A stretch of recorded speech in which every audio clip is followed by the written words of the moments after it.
Hello everyone. So in this video, we will talk about how to do Rietveld refinement. I'll take you through the steps of doing Rietveld refinement and how it's done.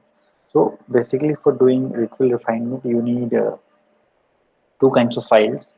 One is called dat file and one is called PCR file. So in dat file, you have your X-ray data. Like I have this data of one of my sample. So like this, you have some data. For making that file, you need the intensity part. So you just, what you do is you copy this intensity column and then you make a that file out of it.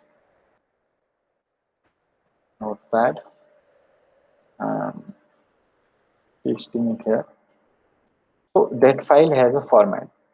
So for making the, I am telling you the basic format, which is for which you have to write value here. Like you can see, initial 2 theta is 10. So I have written 10. Then the step size. This is step size 0.2. And then the final 2 theta, like you can see here. Final is 90. So you have to write this initial 2 theta, step size, then final 2 theta. Then you have to save this file. I'm saving it in desktop folder.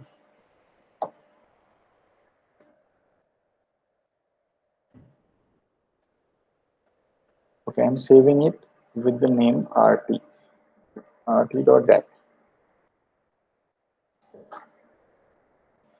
So this is done. This is the first part where you have to make the dat file from your X-ray diffraction data. So in the second part, you have to make a PCR file.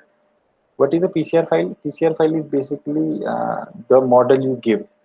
Like if you have done X-ray diffraction in your sample, so you will give a model which you think that which you do research and all that, and literature survey, and then you see that which model is near to your sample in which you are doing XRD. So for that model, you will put in this. So what you have to do is you have to open FullProf shoot. Then you have to go to add PCR. Here you can add it, or you can make PCR files. You add PCR, then make a new PCR file.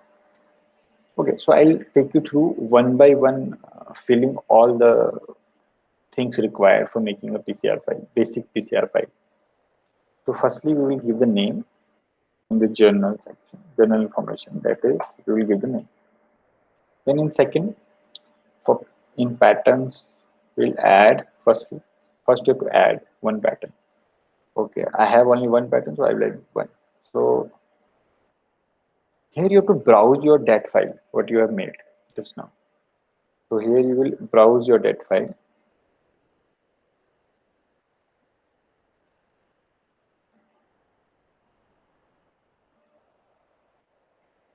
Yeah, you will browse your dat file, and you can see that it's a free format I have written in the dat file. The 2 theta initial, step size, and 2 theta final.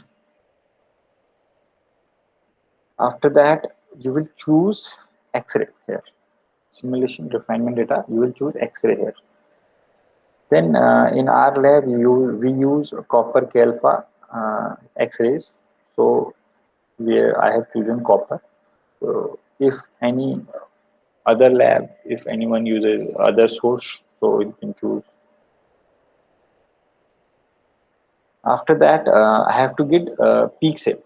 So in X-ray diffraction data, generally the peak shape is not Gaussian, not Lorentzian. It's in between, the mixture of Lorentzian and Gaussian. So which is called pseudo-voivod. So we have to choose the peak shape. So generally we choose pseudo void. Now you have to give the values for theta minimum and theta maximum here.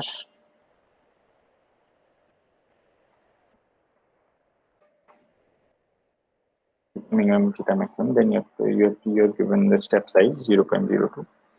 Then you can give the range of calculation of single reflection until FWH. We can give it in between 8 to 12. So I am taking 10. It's better to do with 10. It will fit better. Okay. Now you have to choose a background type. So ideally we should choose linear interpolation, but it takes too much time.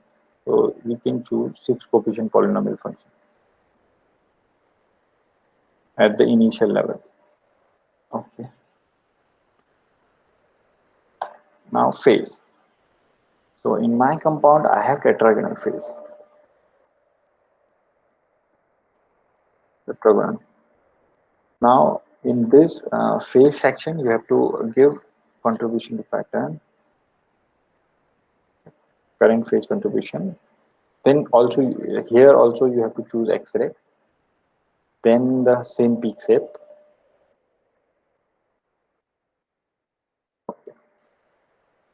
Then in the symmetry column, you have to give the space group. So there are many space groups. So for my compound, space group is E4 by triple.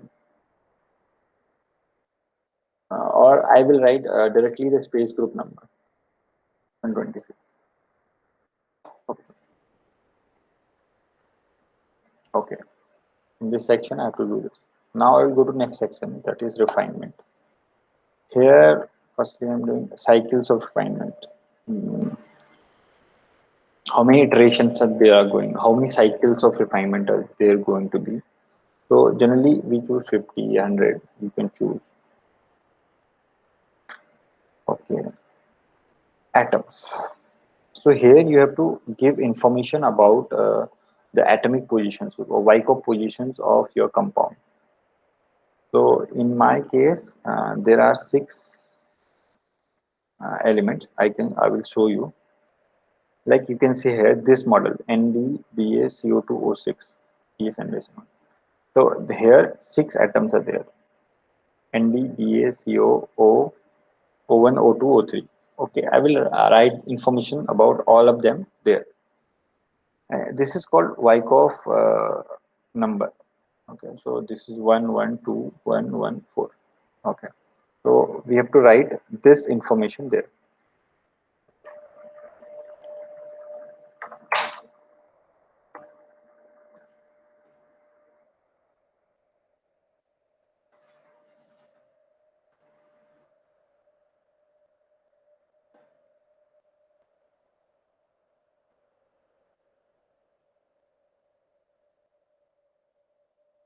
This B is the thermal coefficient, which depends on the vibration, lattice vibrations.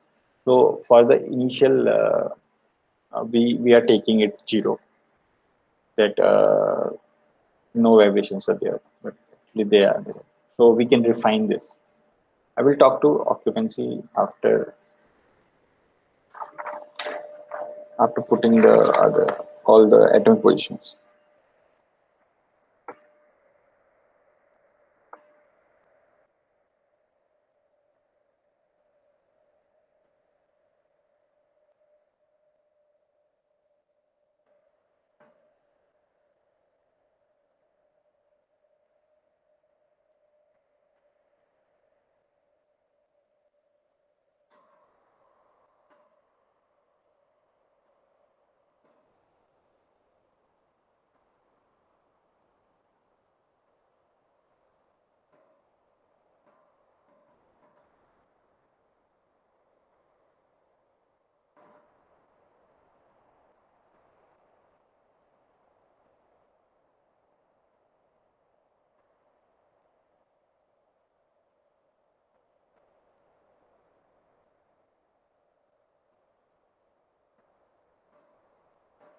So occupancy is basically dependent upon the Wyckoff number, which I was showing you.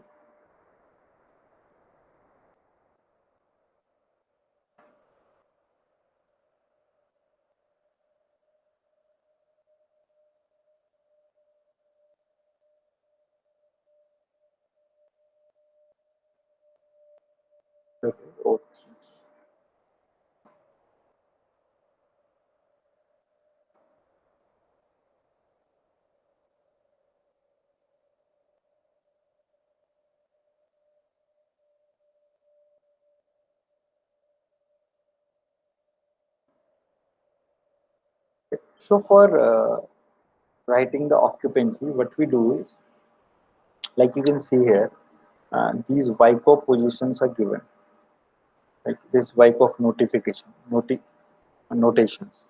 So the occupancy depends on these notations. So what you do is you add all of them. Like you can see this addition is 10. Then divide 1 divided by 10, the total.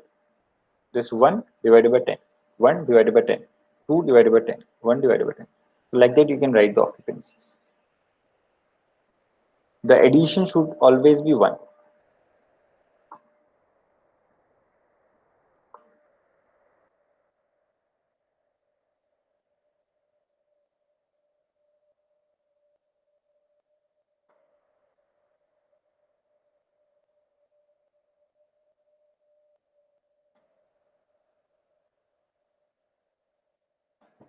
This is done. The atomic positions are done.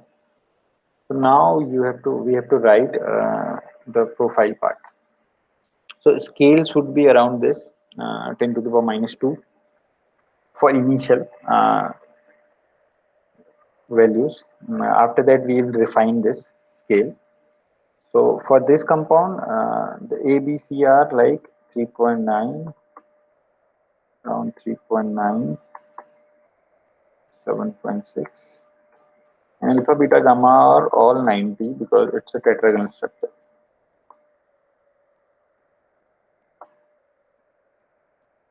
Okay. Okay. Now FW can say parameter. One more thing we have to give, that for instrument, for different instrument, that this UVW values which are dependent on FWHM, full width half maximum. So these all three are dependent on FWHM. So these values are different for every instrument. So these are characterized by standard sample, which is LAB6. So for our instrument, these are 0.008722 minus 0.008911, 0.007370. Okay, so these many things you have to fill out here. Okay. Now no constraints, no box resistance. Now in output file, if you want to see the CIF file, if you want to have crystallography information file, then you can choose this option also. Okay, so now save this. Okay, one more thing you have to take care, that the name of the files and the folder where you are saving the DAT file and PCR file, it should be same, so that while refining it is easier for the software. So all the names and file should be in one folder and the name should be same. Okay, now let's run.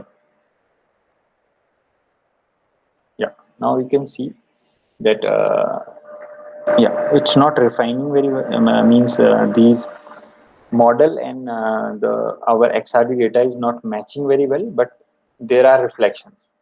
So what we do is we will do the refinement cycle.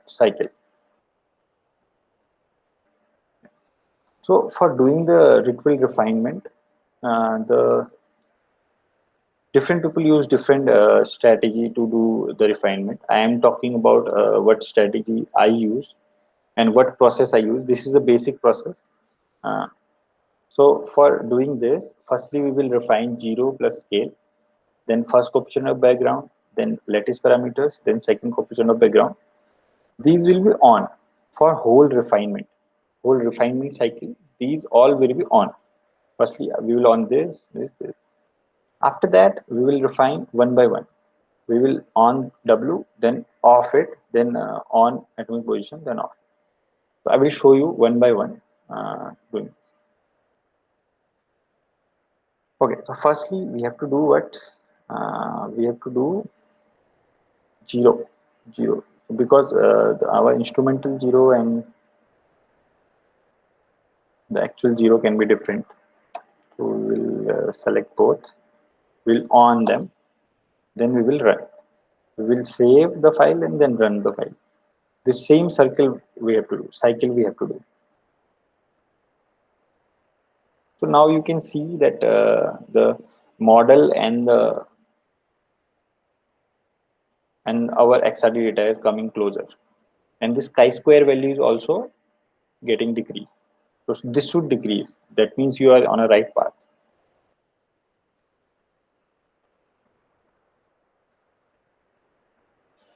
Now you have to do first coefficient of background. We have chosen six coefficient background. So we will do one by one. For the first coefficient, we will on this.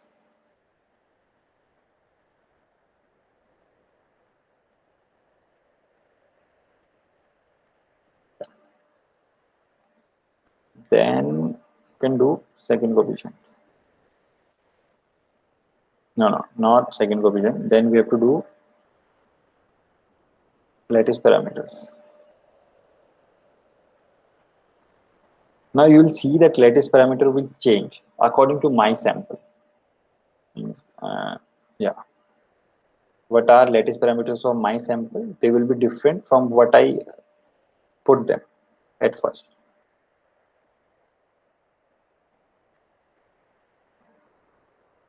Yeah. So now you can see that lattice parameter are slightly changing. It's I put 7.6. It's now 7.61. Yeah. So they are changing. So they are coming closer to the actual value what they are having in my compound, my XRD pattern. Okay. Now second coefficient of background.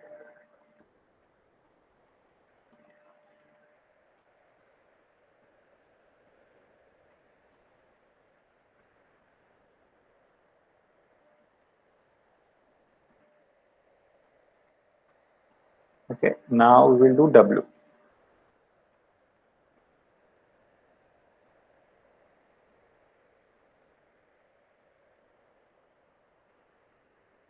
Yeah.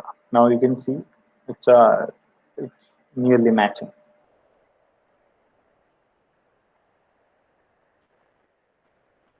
Okay. Now we will do atomic positions. So you see what I did. I off the W and then on the atomic positions. So this is the process. Yeah, as you can see here, we will after this we will do on then off after one cycle. What you have to do, reload. Yeah. Now what you will do, off them. Okay. And then U and V.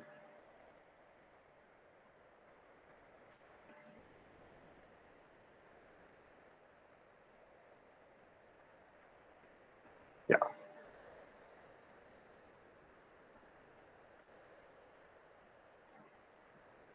Yeah. So yeah. Then this eta naught and X.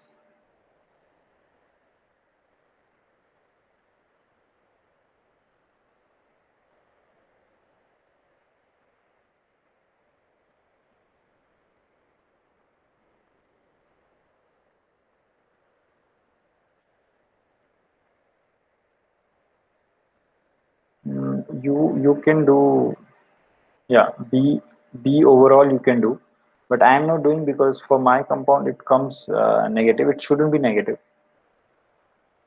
Yeah. After that we will do asymmetry.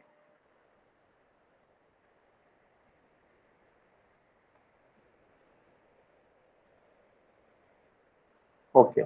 Now I forgot one thing, that asymmetry means it is the asymmetry in your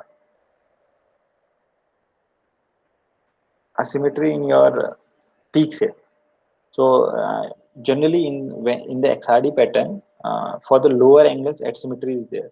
So you have to do one change in your in your PCR file. You have to take this asymmetry limit to a minimum angle. Asymmetry limit you should give.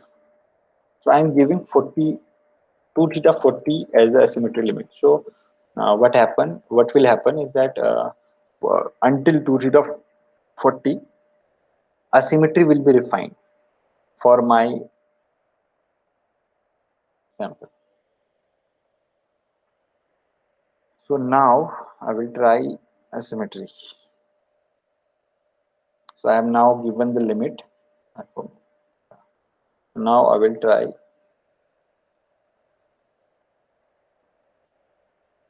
Now I will try. Yeah. Now I'll try refining the asymmetry. So yeah. Okay. Other things you also can do. You can change the microstructure. You can do strain. You can give different strain models to refine your sample well. But I am taking you through the basic formulation. So now we can do all the background coefficients, other background coefficients. Let's see. Yeah. Now chi-square comes down. So yeah. If you want to fit it better, now what you can do, start this cycle again. So until the chi-square stops changing.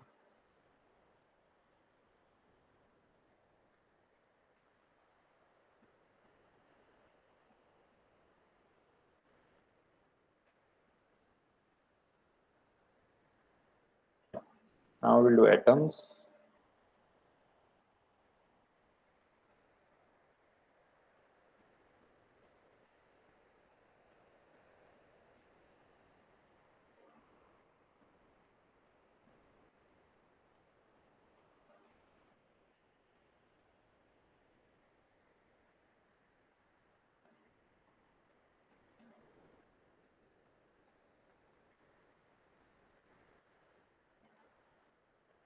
U and V. Okay. Then we will do eta naught and x.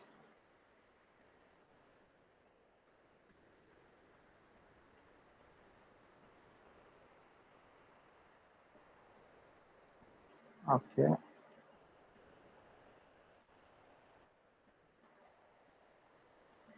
Then asymmetry.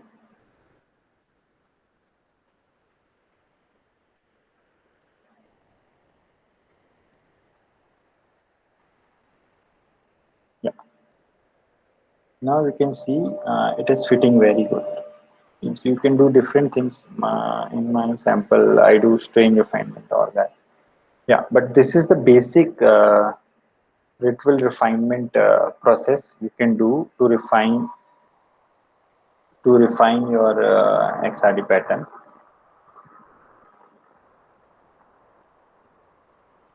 So thank you, and